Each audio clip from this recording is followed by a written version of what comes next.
Mesdames, Messieurs, bonjour. Camarade hier, adversaire aujourd'hui, c'est comme ça qu'on pourrait qualifier l'histoire de Laurent Gbagbo et Pascal Affi-N'Guessan. Le FPI est désormais dirigé par Pascal Affi-N'Guessan. Laurent Gbagbo, lui, est désormais le président du PPACI, Parti des peuples africains Côte d'Ivoire, qu'il a fondé le 17 octobre dernier. PPACI, FPI, camarade hier, adversaire aujourd'hui, c'est le thème de lundi débat de ce jour. Technique, Dioman Stéphane Moustapha, réalisation Aïssata Koulibaly, micro, Adama Bakayoko, bienvenue à Lundi Débat.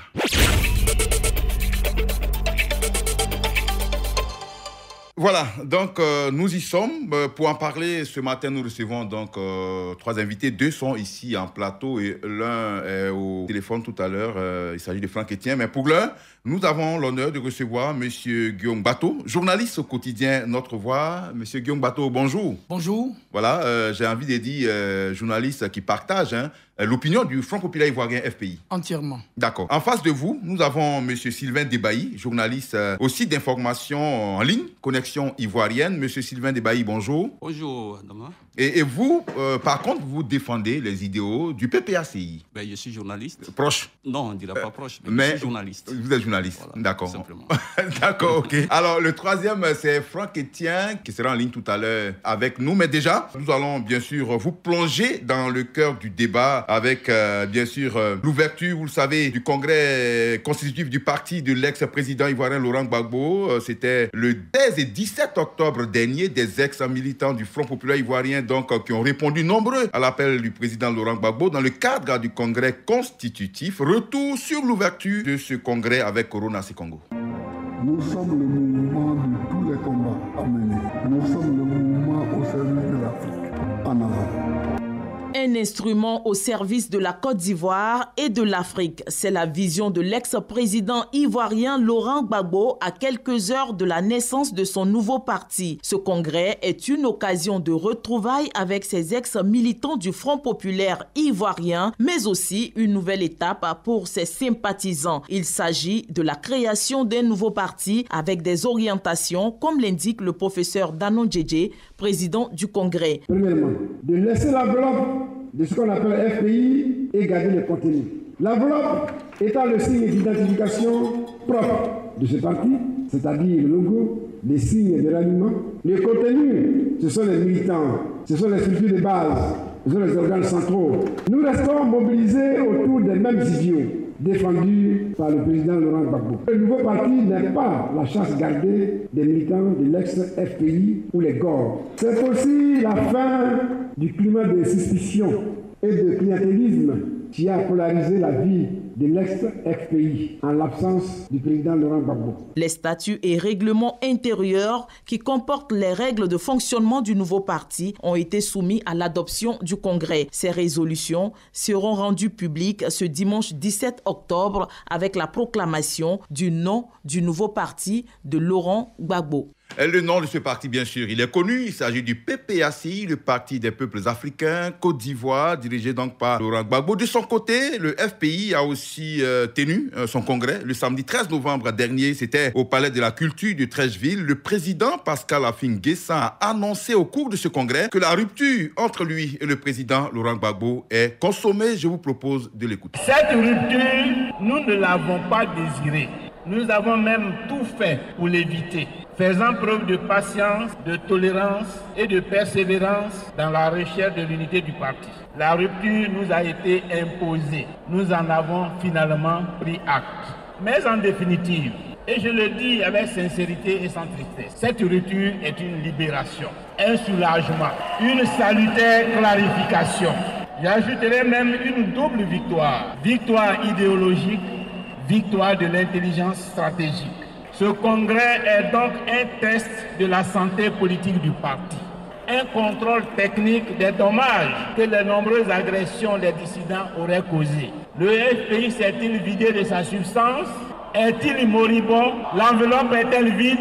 Le FPI est vivant. Voilà, donc vous avez pu écouter les deux tendances, le PPACI d'abord dans ce reportage de Corona c'est Congo, et puis la parole à Afin Guessan tout à l'heure qui annonce que la rupture est donc consommée. Le troisième invité est en ligne, il s'agit de notre ami Franck Etienne. Bonjour. Bonjour Adama Bakayoko. D'accord, merci de nous rejoindre pour ce débat. Je rappelle que vous êtes journaliste indépendant et vous allez prendre part bien sûr avec nos deux amis ici en studio. Alors, monsieur Guillaume Bateau, voilà qui est clair, le PPACI est né. Vous avez entendu Danon DJ, on a remis l'enveloppe au FPI et le contenu au PPACI, Afin Guessan aussi s'est prononcé tout à l'heure. Il a dit que c'est terminé et c'est une rupture qui arrive à point nommé. Votre analyse sur cette rupture entre les camarades d'hier? Mais je pense que le ministre Danon DJ a dû certainement se rendre compte que le contenu, c'est-à-dire les militants du Front populaire ivoirien, ils sont là. On les a vus le 13 novembre dernier au Palais des Sports, pas au Palais de la Culture. Au Palais des Sports, au Palais des Sports de Trècheville.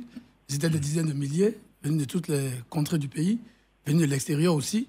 Donc, je veux dire que cette rupture, comme le président Afil l'a dit, a fini par s'imposer. Lui-même et la direction du FPI ont tout fait pour ne pas qu'elle ait lieu. Le président Gbagbo a décidé autrement et il a choisi donc de quitter le parti qu'il a fondé au début des années 80 avec ses camarades. C'est bien dommage, mais comme on le voit, le FPI est là et continuera certainement sa marche vers d'autres défis.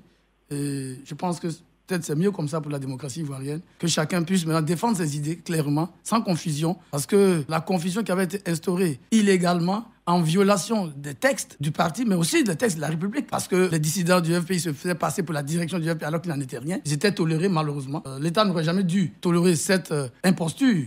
Mais bon, nous sommes en Côte d'Ivoire où les textes ont souvent du mal à se faire appliquer. Mais aujourd'hui, les choses sont claires. Le Front populaire ivoirien est là, avec ses militants, avec ses cadres, avec sa vision, avec sa doctrine, avec son idéologie, avec son passé, avec ses aptitudes, et le PPACI aussi. Bon, on verra ce que ça va donner. D'accord. Le contenu dont vous confirmez que vous l'avez, le contenu. Oh, mais c'est pas que quelqu'un là. Vous avez vu les militants du FPI au Palais des Sports. Ils étaient, selon la police, c'était 15 000. Et vous verrez, donc il n'y a pas de problème. Je pense que ça a été une boutade malheureuse. L'enveloppe? Oui, le FPI, ce n'est pas une enveloppe. C'est un parti, l'un des plus importants de Côte d'Ivoire depuis de longues années. Et je pense que ceux qui ont qualifié d'enveloppe vide vont la prendre à leur dépens. Alors, Sylvain Debailly, on aurait pu éviter la rupture, c'est-à-dire Laurent Gbagbo, Afin Guessan. Aujourd'hui, c'est deux partis qui naissent. Est-ce qu'on aurait pu éviter la rupture? Je ne sais pas que répondre à cette question, mais les faits sont là, les faits nous parlent. Des camarades qui s'étaient retrouvés à un moment donné, oui, à la naissance du multipartisme en Côte d'Ivoire. Laurent Gbagbo et Afin Guessan ont fait chemin ensemble. Il est arrivé un moment où les deux hommes ne regardaient plus dans la même direction. Et donc, cette rupture devenant incontournable, ils y sont allés. Chacun maintenant, comme l'a dit mon cher confrère Guillaume Bateau, chacun va prendre son chemin et c'est l'avenir qui dira qui a eu raison. C'est vraiment en ces termes que je voudrais aborder ce débat. Et puis, bon. D'accord. Donc, pour vous, c'est l'avenir qui décidera qui a raison, qui a tort finalement. C'est l'avenir qui décidera. Je note que ce n'est pas la première fois que des gens qui ont été ensemble voient une rupture. Et les deux étant allés à cette rupture, ont créé deux partis politiques différents. De là, il va de la vitalité de la démocratie. Et nous avons espoir que cette démocratie-là va vraiment s'exprimer et que le terrain va déterminer le reste. D'accord, donc c'est le terrain seul qui pourra déterminer la vraie majorité. Alors, Franck Etienne, vous avez la parole, vous qui êtes en ligne bien sûr pour ce débat. Rupture entre le FPI et le PPACI, deux camarades d'hier devenus adversaires aujourd'hui. Je voulais déjà dire bonjour de Radio Côte d'Ivoire. Oui. Et puis dire que c'est bien dommage qu'on en soit arrivé à ce stade-là. Et chaque parti, comme vous l'avez si bien rappelé dans les deux éléments, chaque parti a donné son sentiment sur la rupture. Un autre a parlé d'enveloppe vide quand Afin Guessan a parlé de clarification qui était nécessaire. Et je pense que beaucoup d'Ivoiriens ne s'attendaient pas à cela, sincèrement. Beaucoup d'Ivoiriens ne s'attendaient pas à ce qu'il y ait une rupture aussi brutale entre des camarades hier. Mais la réalité est là. C'est deux entités politiques conduites par deux leaders politiques qui ont chacun sa vision et on verra. Heureusement ou malheureusement, les deux visions qu'on pensait pouvoir se rejoindre aujourd'hui, ces deux visions sont en train de s'éloigner parce que Laurent Gbagbo parle de panafricanisme. Bien sûr. Afin Guessan donc reste dans le social-démocratique et la social-démocratie. Donc c'est déjà deux visions qui sont en train de, s'éloigner, peut-être qu'ils vont peut-être se rejoindre plus tard. Aujourd'hui, qui s'éloignent. Alors, c'est pour ça qu'Afin Guessan a parlé de victoire idéologique. Voilà, de victoire idéologique, parce qu'il a gardé l'enveloppe avec l'idéologie. l'idéologie du FPI qui est totalement socialiste. Okay. Et aujourd'hui, on a un PPACI qui est panafricaniste, mais qui n'a même pas encore, c'est-à-dire que là, on n'a même pas encore le manifeste. Moi, je n'ai pas encore lu le manifeste. On n'a pas encore le projet pour savoir exactement ce qu'on met dans cette approche panafricaniste. D'accord. Voilà. Donc, on attend cela pour véritablement juger. Et comme Débaï peut-être l'a dit, peut-être que le terrain va finir par y partager. Il faut faire la différence, et en Côte d'Ivoire, il est temps de le faire. Il faut faire la différence entre remplir un stade au cours des meetings et puis les avoir des militants. Politiques. D'accord. C'est bien noté, le terrain va le déterminer, c'est vous qui le dites, le terrain c'est déjà en 2023, Guillaume Bateau, c'est déjà un challenge, hein, les élections à venir, 2025 c'est encore plus loin, c'est pour la présidentielle, mais déjà les deux camarades d'hier auront l'occasion de se jauger en 2023 avec les municipales, certainement si elles ont lieu à cette date-là bien sûr. Absolument, la vocation d'un parti politique c'est de gagner des élections, qu'elles soient locales ou nationales, donc effectivement la prochaine échéance sera les municipales. Et je pense que le Fonds populaire ivoirien se donnera les moyens de convaincre nos concitoyens pour pouvoir avoir à diriger des communes. Ce ne serait pas nouveau. Par le passé, le Fonds populaire ivoirien a dirigé plusieurs communes. C'est vrai que la confusion instaurée dès la sortie du président de prison, c'est-à-dire 2013-2014, n'a pas permis au parti donc de bien se positionner. Mais je pense que les choses étant claires aujourd'hui. On l'a vu en 2015, il a obtenu 9%.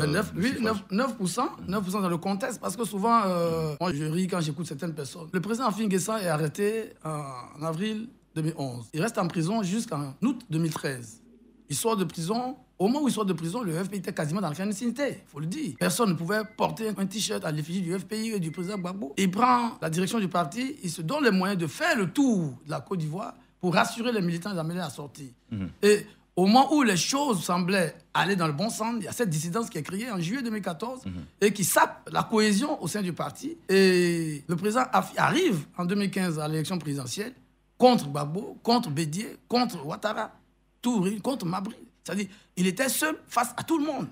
Donc il faut lui saluer le mérite. Aujourd'hui, en Côte d'Ivoire, en dehors des présidents Bédié, Gbagbo et Ouattara, le seul leader politique qui a fait plus de 5%, c'est Afin Guessan. Voilà.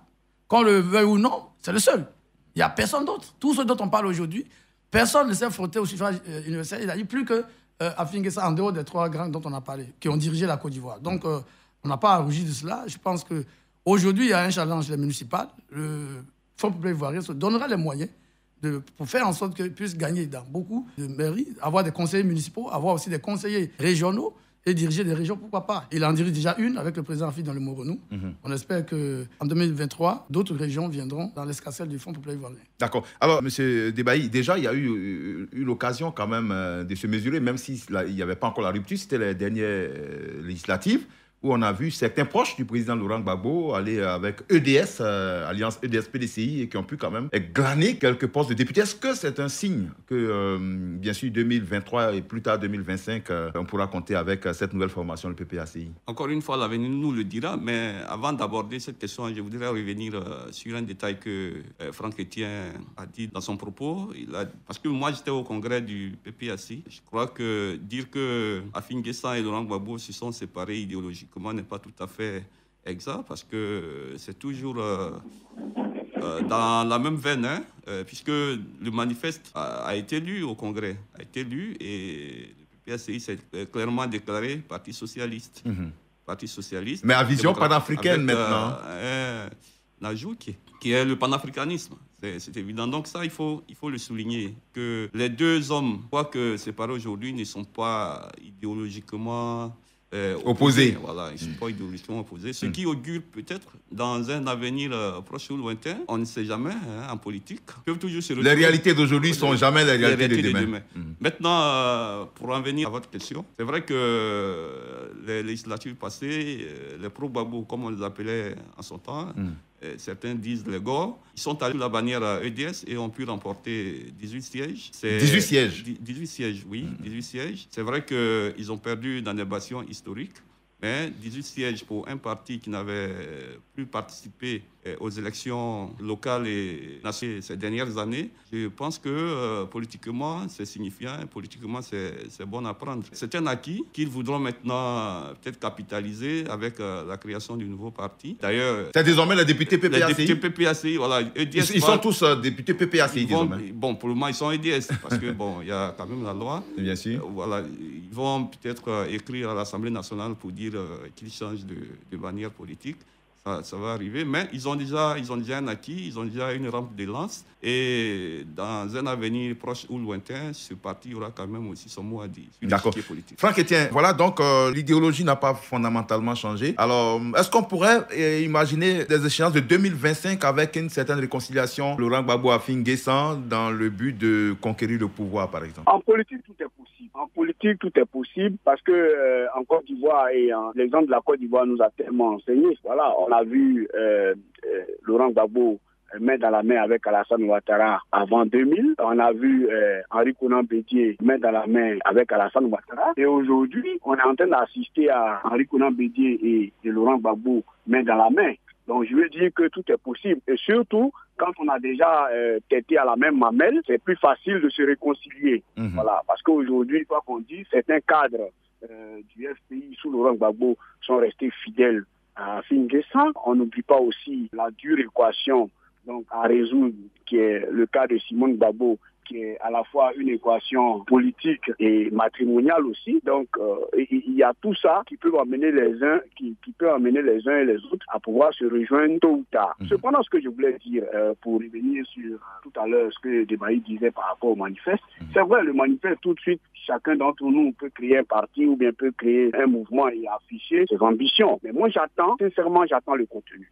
J'attends le contenu, j'attends le projet. Okay. Parce que Laurent Gbagbo, au pouvoir, on a senti une Côte d'Ivoire qui voulait s'ostraciser. Voilà. Ça aussi, c'est l'histoire. Ce sont des faits. Vous trouvez que c'est contraire à la vision panafricaniste qu'il prône aujourd'hui, c'est ça? Qui est très contraire à la vision panafricaniste. Donc aujourd'hui, moi j'attends par exemple d'un Laurent Gbagbo qu'il propose un projet dans lequel il va parler des questions par exemple de nationalité, des questions de frontières. Voilà. Et c'est en ce moment-là qu'on verra si effectivement il est parti avec le contenu de l'enveloppe. Parce que le militant de base du FPI, pour ne pas qu'on se voile la face, on n'est pas encore nourri à la tête de ce panafricanisme-là qui veut que toutes les frontières soient levées. Et en Côte d'Ivoire, on se rappelle que le seul qui a tenté ça, c'est Félix Houphouët-Boigny dans les années 80. Ça n'a pas marché. Il a voulu faire passer la double nationalité, mais ça n'a pas marché. Donc je veux dire, aujourd'hui, il y a des questions comme cela sur lesquelles, personnellement, j'attends Laurent Gbagbo. J'attends qu'il se prononce clairement et qui disent clairement ce qu'il mène à panafricanisme. Parce que finalement, le panafricanisme est devenu un discours trop creux et vaste. Voilà. Tout le monde se lève, Kémy Séba se lève, celui-là se lève, je suis panafricaniste, celui-là se lève, je suis panafricaniste, un peu comme le thème galvaudé qui est le féminisme aussi. C'est-à-dire que chacun dit quelque chose et on ne sait pas le contenu exact. Voilà, on ne sait pas ce qu'il met dedans. On va laisser réagir. Que Laurent Gbagbo nous dise clairement qu'est-ce qu'il entend régler, qu'est-ce qu'il entend faire pour les questions de nationalité, qu'est-ce qu'il entend faire pour les questions des frontières, qu'est-ce qu'il entend faire pour les questions d'inclusion au niveau des populations déjà de la CEDEAO avant même de parler de l'Afrique. D'accord. Tout à l'heure, le téléphone sera ouvert. Les auditeurs peuvent appeler. Vous pouvez réagir, bien sûr, dans ce débat entre, je l'ai dit, le FPI et le PPACI, deux partis politiques en fait qui ne formaient qu'un seul parti par le passé, camarades donc hier, aujourd'hui, adversaires sur l'échiquier politique. Alors, M. Guillaume Bato, on l'a écouté tout à l'heure, Franck Etienne. Fondamentalement, le FPI est un parti socialiste. Et Laurent Gbagbo qui parle de panafricanisme, il estime, lui, que sous le règne du président Laurent Gbagbo, les exemples ne donnaient pas vraiment cette dimension panafricaniste-là à l'homme. Est-ce que c'est contradictoire pour vous aujourd'hui, le fait de se faire passer maintenant, de prôner le panafricanisme? C'est au président Gbagbo et aux militants du PPAC qu'il faut poser la question. Ce que moi je peux vous dire, c'est que le Front Populaire Ivoirien est un parti socialiste et le président du FPI l'a rappelé au Congrès. Un parti humaniste et un parti universaliste, un parti intégrationniste, un parti internationaliste. Voilà. La position du FPI est claire. Maintenant, ceux qui parlent du panafricanisme, ça arrive de dire ce qu'ils mettent dedans. Mais ce que je constate, c'est que c'est supposé panafricaniste, c'est un panafricanisme teinté d'un nationalisme un peu exacerbé. Donc, c'est un peu contradictoire. quand vous écoutez certains militants du PPACI réagissent. Je vais vous donner un exemple. Sur les réseaux sociaux, certaines personnes qui sont connues comme étant proches du PPACI, au congrès du FPI, ont fait des captures, montrer des militants d'Abobo et du Nord, par exemple. Ah oui, parce qu'ils sont RHDP. C'est le RHDP qui a rempli. Comment déjà, par la seule tenue, on peut penser que telle personne ou tel individu est de tel parti. Avec ce genre d'idées, vous pensez que c'est des panafricanistes? Au niveau même de la cohésion nationale, déjà, il y a un problème. Or, on voit bien qu'ils ont avec eux beaucoup de gens du Nord. Donc, il y a cette contradiction qu'on constate. Les thèses qui sont défendues par certains cadres, je ne dis même pas de militants, je ne dis pas de certains cadres qui sont aujourd'hui au PPACI, sont des thèses, parfois, malheureusement, il faut le dire, parfois xénophobes, parfois régionalistes, ethnicistes. C'est pour ça que quand le président Afi dit que cette clarification est finalement une libération, parce que ce sont des positions qui sont contraires aux valeurs de gauche que prend le Front populaire ivoirien, contraires à la lutte que le Front populaire ivoirien a menée dans l'opposition, dans la clandestinité d'abord, ensuite dans l'opposition et pour arriver au pouvoir en 2000. Donc nous restons, je pense, ceux qui sont avec le président Afi sont restés vraiment conformes à l'idéal socialiste, de gauche, humaniste, intégrationniste. Et c'est pour ça que je suis d'accord avec Franck quand il dit que Sylvain a dit qu'ils ont lu le manifeste au Congrès, mais on l'a pas, en tout cas, il n'a pas encore été vulgarisé pour que le maximum d'Ivoiriens ou bien le maximum de personnes puissent avoir. On veut comprendre. D'accord. Par exemple, je termine par là. Oui. La question du panafricanisme, Franck l'a dit. Par exemple, la question du vote des étrangers. Est-ce que le PPACI, comme le FPI, l'a souhaité avant, est favorable, par exemple, parce que nos frères de la CEDEAO, par exemple, puissent voter aux élections locales? Ça, c'est un débat. La question de la double nationalité. La question du rôle de grands ensembles comme la CEDEAO, comme l'Union africaine, etc., etc. Nos rapports avec le monde extérieur, nos rapports avec la communauté internationale, notre positionnement dans le Conseil des Nations. Voilà les grands débats. Et on attend vraiment qu'ils rendent public leur manifeste avec leur projet pour qu'on puisse se prononcer. Alors, Sylvain Debailly, je pense que la question fondamentale ici, c'est est-ce qu'on peut défendre des valeurs socialistes? C'est vrai, avoir, pendant son règne, selon ce que Franck Etienne dit, avoir eu des comportements, une sorte de repli sur soi, et puis aujourd'hui prôner le panafricanisme. Franck Etienne trouve que c'est contradictoire, en fait. Oui, bon, c'est leur observation, hein, je ne peux pas le leur dénier, mais on n'a pas du tout la même observation sur cette donne-là. Parce que la question qu'on se pose, c'est de savoir, entre le leader et le militant, qui fait le tempo dans un parti politique. Je pense que c'est le leader qui inspire la politique et puis le militant suit. Donc Laurent Gbagbo dit qu'il est désormais, sinon qu'il est panafricaniste. En réalité, pour Laurent Gbagbo que nous avons observé ici en Côte d'Ivoire, parce que ce n'est pas un homme nouveau, on ne peut pas dire qu'il est vraiment nouveau dans cette ligne qu'il se définit. Peut-être que par le passé, il n'avait pas employé le terme, mais dans sa politique, comme il a appliqué ici, on l'a vu. C'est Laurent Gbagbo qui, pour la première fois, a supprimé ce qu'on appelait ici la carte de séjour. Quand on supprime la carte de séjour, c'est pour qui? C'est pour nos frères de la sous-région. Ça, c'est un fait, on ne peut pas le nier. Laurent Gbagbo a quand même posé des actes. Au-delà des frontières de la Côte d'Ivoire, quand il était au pouvoir, il a participé à pacifier un pays comme l'Angola, parce qu'à son arrivée, vous savez très bien que l'UNITA avait des sections ici. Il a mis fin au passeport diplomatique dont bénéficiaient les leaders de l'UNITA et qui quittaient la Côte d'Ivoire pour déstabiliser un pays comme l'Angola. C'est Laurent Gbagbo qui a mis fin à cela. Il ne s'est pas arrêté là. Il est même allé apporter de l'aide humanitaire. La Côte d'Ivoire apporte de l'aide humanitaire sous Laurent Gbagbo à des pays comme l'Angola. Ça aussi, c'est un fait. Mais moi, je ne voudrais pas m'étaler sur ça parce que je pense qu'il vient de créer son parti. On ne peut pas dire que ce parti n'a pas de contenu. Un parti qui se crée, c'est une ligne, une ligne politique. Oui. Elle sera forcément définie. C'est une question d'organisation interne. Il ne faut pas aussi avoir des propos réducteurs pour dire que les militants du PPACI sont encore dans cette idéologie xénophobe et tout ça. Afin de traiter ses ex-camarades de cette façon, puisqu'il a été acteur de cette xénophobie-là, si elle était vraiment réelle. Il a été acteur dans la politique de Laurent Gbagbo. Afin ne peut pas s'exprimer de cette manière. C'est Afin Guessan qui encore dit... Attends. On le laisse terminer. C'est Afin Guessan quand il disait dans le temps que Ouattara ne sera jamais président en Côte d'Ivoire.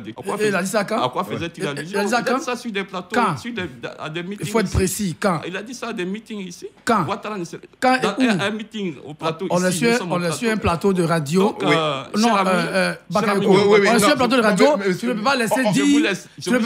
Vous allez apporter la contradiction. Non, apporté la contradiction. Oui, parce qu'il finit et ne vous peut pas apportez. dire des choses sans preuve. Je vous ai laissé parler, laissez-moi parler. Il finit et puis vous apportez la contradiction. Afin Guessan a été élu dans le Moronou. Dites-nous, ici en Côte d'Ivoire, dans quelle autre partie de la Côte d'Ivoire son parti a eu des élus, à part cette enclave de Mans, quelqu'un qui a été élu d'ailleurs sur son équation personnelle. Il est resté dans sa région. Qui est régionaliste? Qui est régionaliste entre un PPAC qui n'est même pas encore né, qui a 18 députés dans plusieurs localités de la Côte d'Ivoire, et Afin Guessan, qui est régionaliste? Ok, vous avez la parole. Il a dit tout à l'heure qu'il y a eu des insinuations. Laissez-moi parler. Sylvain perd son self-control, c'est dommage. Laissez-moi parler. Il perd son self-control. Je vous ai laissé parler. Il faut accepter la contradiction, M. Diombato.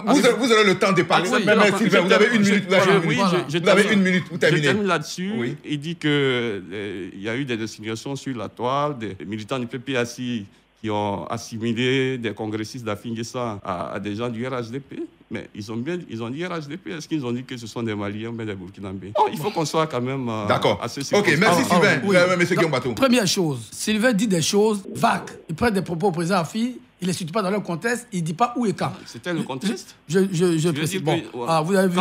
Maintenant que je prends la parole et qu'il me coupe, vous le alors, donc, premièrement, il dit des choses vagues, infondées, sans préciser où et quand le président Afi aurait dit ses propos. Ça, c'est d'un. Il parle de régionalisme parce que le président Afi aurait été élu seulement à Bongouanou. Mais où est le rapport? Oui, c'est parti qui aurait dû réduire à l'enclave du Moronou. Où est le rapport? Et alors, monsieur Diombato, je dis que Sylvain me laisse parler maintenant. Je dis, d'accord. Merci Sylvain. Qui sont observables. Afi ne peut pas se faire élire partout aux élections locales, Sylvain. C'est quand même évident. Il ne peut pas se faire. Mais calme-toi, champion. Calme-toi. Oui, on y va. Il faut que Sylvain garde son self-control. Oui. On est là, on va débattre tranquillement.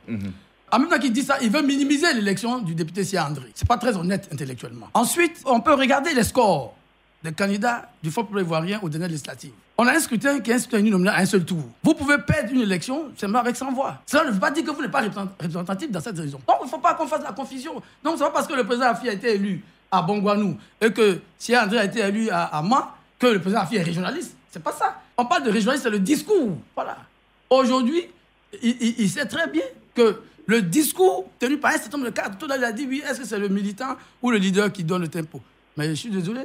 Le leader, il a l'obligation de former ses militants et de ne pas les laisser dire. Et si, quand ils disent des choses qui ne sont pas acceptables, de les réprimander. Voilà. Donc, il ne faut pas qu'ils confondent le fait qu'on ait l'élu ici avec le discours régionaliste. Ce n'est pas la même chose. D'accord, on a épuisé ce débat. Franck Etienne, on va terminer avant de donner la parole aux auditeurs. Il y a la question de Mme Simone Gbagbo aussi dans l'arène. On a d'un côté le PPACI dirigé par Laurent Gbagbo, de l'autre le FPI dirigé par Afin Guessan. Où se trouve Simone Gbagbo dans tout ça? Justement, c'est pour ça que tout à l'heure, je parlais d'un conflit à la fois politique et matrimonial. Voilà. Parce qu'on se souvient, et ce n'est pas un secret pour quelqu'un, c'est que Mme Gbagbo était l'une des fondatrices donc, du FPI. Voilà, l'une des fondatrices du FPI. En allant aux côtés de son époux Laurent Gbagbo, je suis presque sûr qu'elle y allait en espérant y retrouver la même idéologie qui a conduit à la création du FPI à sa base. Donc, en y allant retrouver, par exemple, des situations, je veux dire, concrètes comme la théorie du « asseyons-nous et discutons », en y allant retrouver des théories concrètes comme « allons directement et clarifions notre position, clarifions notre démarche par rapport au pouvoir peut-être en 2025 ou même ou aux élections en 2023 », mais elle y est allée et on a voulu qu'elle tire les bancs, qu'elle reste à la traîne. Et c'est ça. Débat, il le dit, et c'est dans la mentalité de beaucoup qui sont au PPACI. Aujourd'hui, il parle de nouveaux partis. Mais attendez, c'est une farce que de parler de nouveaux partis avec le PPACI. C'est des personnes qu'on connaît déjà. C'est des personnes, je veux dire, qui ont déjà fait leurs preuves. Laurent Gbagbo, c'est un leader qu'on connaît déjà. Donc, je veux dire, il y a des discours, il y a des étapes qu'on peut brûler. Voilà, il y a des étapes qu'on peut brûler, les étapes de dire, bon, il faut qu'on aille encore chercher des militants. Mais les militants sont déjà là. Les étapes de dire, il faut qu'on arrive à écrire encore un autre manifeste, tout ça c'est déjà là. Qu'est-ce que Laurent Gbagbo dit, qu'est-ce que le PPACI dit par rapport aux grandes questions de l'heure? La question que je vous ai posée, aujourd'hui, est-ce qu'on a la tendance de Simone Gbagbo? Je viens. En ce moment-là, Simone Gbagbo, devant tout ça, aujourd'hui, avec son dernier communiqué qu'elle a produit juste après le congrès, on se rend compte qu'elle ne se sent pas dans l'appareil du PPACI. Et celui du FPI? Non, elle ne se sent pas dans l'appareil du PPACI, ça c'est clair. Elle ne s'est pas prononcée clairement sur la question du FPI, mais en même temps, son action depuis sa sortie de prison, tout ce qu'elle a posé comme action prouve qu'elle ne se range pas aussi du côté d'Afin Guessan. Est-ce qu'elle va vouloir jouer une carte personnelle en créant son propre parti, son mouvement Il est capable. Voilà. Est-ce qu'elle va vouloir jouer, comme on appelle ça, un rôle, je veux dire, de façon individuelle? Pour le moment, rien ne présage cela. Mais je pense quand même que chacun, peut-être que le président Afin Guessan va peut-être essayer à sa manière de la repêcher. Mais pour l'instant, sa position n'est pas claire. D'accord. Voilà. Sa position n'est pas claire. On sait simplement qu'elle est très en rupture aujourd'hui avec le PPACI parce que là-bas, j'ai dit, le combat est sur deux fronts. Sur un plan politique et sur un plan matériel. Merci. Franck Etienne, avant de passer la parole aux auditeurs, le mot d'abord à Guillaume Baton, ensuite à Sylvain Debailly. La question de Simone Gbagbo aujourd'hui. Bon, je pense que Mme Gbagbo est la mieux placée pour dire ce qu'elle veut faire. Moi, je constate seulement qu'elle était à l'origine de la dissidence au Front populaire ivoirien. Parce qu'il faut se souvenir que c'est d'abord son courrier de démission du secrétaire général, alors que le président a fait quelques jours avant, donc en juillet 2014, l'avait réintégré. Parce qu'il faut rappeler que quand le président Afi était en prison et que les directions intérimaires sont sujettées, d'abord avec Madou Coulibaly, puis Feu Mia Kaoureto, Mme Gbagbo ne figurait pas dans le secrétariat général du FPI. Le président Afi l'avait réintégré. Et c'est par son courrier de démission que la crise a éclaté au Front populaire ivoirien. Donc, par la suite, elle termine encore en prison quand elle a fait ce courrier par son directeur de cabinet. Quand elle est sortie de prison, clairement, elle s'est rangée du côté des dissidents. Et je pense qu'elle avait espéré pouvoir jouer un rôle majeur dans cette dissidence. Malheureusement, pour elle, on a vu qu'avec les essais de feu Aboudraman Sangaré, elle avait espéré prendre la direction de la dissidence ici à Abidjan et se sont faites contre ses intérêts jusqu'à ce qu'elle se retrouve aujourd'hui, on peut dire, ni avec le PPACI, ni avec le FPI. Donc, c'est elle qui dira où elle veut aller. D'accord. Alors, le numéro pour nous joindre, c'est le 27 20 21 44 48 ou le 27 20 24 27 87. Donc, deux numéros pour vous prononcer sur le sujet. Sylvain Debailly, vous avez la parole. La question Elle a été invitée pour le congrès. Elle n'y était pas finalement. Au PPACI. Oui. De même qu'elle est objet de convoitise aussi du côté d'Afin Guessan, qu'il a aussi invité. Il espérait vraiment l'avoir et la présenter comme un trophée. Malheureusement, elle a aussi brillé par son absence. Mais cela dit... Ceux qui l'ont invité au PPACI, voulaient la brandir comme quoi? D'accord. Ceux qui l'ont invité au PPACI, ils voulaient la brandir comme quoi? Donc, faut dire que... Mais au passage, en répondant à Etienne, que je relève quand même quelques contradictions dans ce qu'il dit, en disant que Gbagbo n'est pas nouveau et en même temps, il veut savoir ce que Gbagbo propose sur les questions de l'heure. Je trouve que cela est une contradiction parce que si Gbagbo n'est pas nouveau, on connaît quand même les grandes idées qu'il défend. Ce sont les idées de l'intégration africaine, ce sont les idées de la décentralisation en Côte d'Ivoire, ce sont les idées de la liberté. Et ça, il ne faut pas l'ignorer. Il est toujours, selon ce que nous disons, toujours dans cette ligne-là. Quand on parle de Simone Gbagbo, je pense que Simone Gbagbo est dans une attitude aujourd'hui un peu difficile. Elle va peut-être être faiseuse de roi, pourquoi pas. D'accord, on a l'auditeur en ligne. Elle balance pour le moment entre les deux tendances. Mais je pense qu'il y a quand même, dans le secret, il va y avoir des négociations. Et elle reviendra de meilleurs sentiments. D'accord. OK. Et les meilleurs sentiments, c'est au PPACI, c'est ça? Il parle pour le PPACI. Bon, elle peut... De meilleurs sentiments, pourquoi pas pour Afin Guessan? Sylvain Debailly est un agent recruteur du PPACI. Parce qu'ils sont aussi en négociation avec... D'accord. On a un auditeur. Monsieur Hilaire Niaouré, vous nous appelez d'où? Je m'appelle de Cocody. D'accord, de Cocody. Alors, on vous écoute, monsieur Sylvain. Ouais, au sujet de Gbagbo, là. Oui. Gbagbo, tous ceux qui sont en train de parler autour de Gbagbo, là, eux, ils n'étaient pas encore nés et puis Gbagbo faisait la politique. Gbagbo, il allait à La Haye. Il a fait 10 ans là-bas, il est revenu. Quand il est revenu, il n'a pas voulu faire des tapages autour d'Afin Guessan. Il a créé son parti.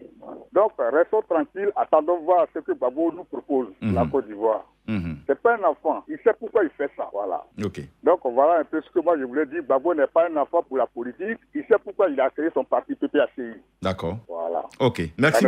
Merci, monsieur Niaouré Hilaire, qui nous appelait à l'instant de Cocody. Vous aviez la parole, monsieur Sylvain, concernant Mme Gbagbo. Donc, elle observe et elle est courtisée de part et d'autre. Chacun essaie de la voir avec lui. Oui. Oui, c'est ce que j'ai dit. Et au cas où elle crée un autre parti politique, elle part avec une bonne partie aussi des militants. Est-ce que tout ça s'effrite pas un peu au cas où Simone décide de se lancer? Oui, c'est possible. C'est une option. Elle peut créer son parti politique, mais pour l'instant, on n'en est pas là.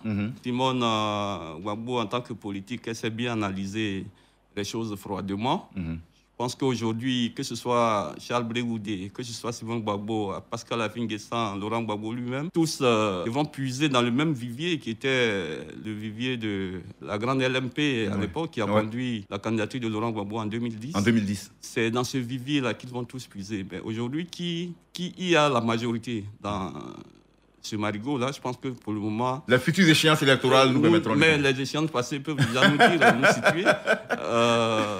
Donc, il ne faut pas vraiment se leurrer. Simone Gbagbo, elle va analyser et elle prendra la bonne décision qui est bonne pour elle. C'est vrai que vous la courtisez, Guillaume Bateau, Simone Gbagbo? Non, nous, quand vous dites nous, je ne sais pas de qui vous parlez. Le FPI. Non, le président Afi a été clair sur la question de Simone Gbagbo. Simone Gbagbo, comme tout le monde le sait, est une membre fondatrice du Fonds Plaivoyer. Les militants du FPI regrettent qu'elle ait choisi la dissidence à l'époque. Je pense qu'elle doit tirer les leçons de son compagnonnage avec les dissidents, puisque cette dissidence, finalement, s'est retournée contre elle. Donc, l'idéal pour le Fonds Plaivoyer, peut-être serait qu'elle reste à la maison. Mais ça, c'est son choix. Parce que, finalement, la dissidence à laquelle elle a pris part jusqu'à l'arrivée du président Laurent Gbagbo, c'est fait sur la base du mensonge, c'est fait sur la base du dénigrement.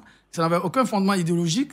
C'était juste là que je m'y mette. Donc, c'est à elle, au lieu de tirer les leçons de cette situation pour voir ce qu'elle fait. Maintenant, on termine tout à l'heure. On a un auditeur qui va partir. Je vous promets, vous avez la parole. Monsieur Serge Adjimon, vous nous appelez de Grand Laou. Exactement. Ok, on vous écoute sur le sujet. Concernant ce débat-là, moi, j'aimerais dire si M. Laurent Gbagbo a pu créer son parti, le PPACI, ce n'est pas en vain. Il a une idée. Et je crois que c'est cette idée-là, c'est pour le bien de toute la Côte d'Ivoire. Donc, ces personnes telles que Afin Guessan, Simone Gbagbo, moi, je pense que ce qu'ils sont en train de faire, ça n'a rien... Bon, ça ne dérange pas un peu M. Gbagbo. M. Gbagbo, c'est une personne qui est très décise. Quand il prend une décision, il la franchit, il va au bout. Donc, ce qu'ils sont en train de manigancer là, je ne pense pas que ça peut créer quelque chose. Ah, vous trouvez qu'ils manigancent des choses?